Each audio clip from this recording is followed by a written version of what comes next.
అత్త కోడళ్ళ కథ. కోడలికి అత్తకి ఇద్దరికీ కనువిప్పు కలిగించే కథ. ఈ మధ్య FBలో చదివాను, మీతో షేర్ చేసుకోవాలనిపిస్తుంది. కంప్లీట్ వీడియో చూడండి, మీ కామెంట్స్ కూడా పెట్టండి. ఏం జరిగిందంటే, కోడలికి కోపం వచ్చి అత్తను వృద్ధాశ్రమం పంపింది.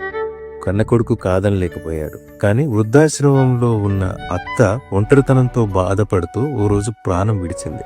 ప్రాణం విడుస్తూ తన కళ్ళను దానం చేసింది. ఇక్కడ కోడలికి యాక్సిడెంట్లో కళ్ళు పోగొట్టుకున్న కోడలికి అత్త ఏదైతే దానం చేసిందో ఆ కళ్ళు వచ్చాయి. ఆ కళ్ళు వచ్చి కోడలికి కొత్త జీవితాన్ని ఇచ్చింది, జీవితంలో వెలుగునిచ్చింది.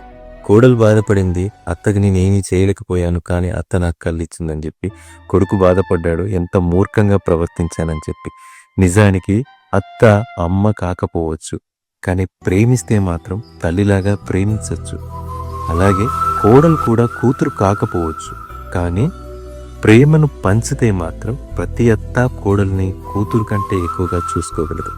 సో మీకేమనిపించింది? మీ అనుభవాలు ఏంటి? Thank you all. Please comment చేయండి, like, share, subscribe for more videos like this. Challa Sridhar Reddy.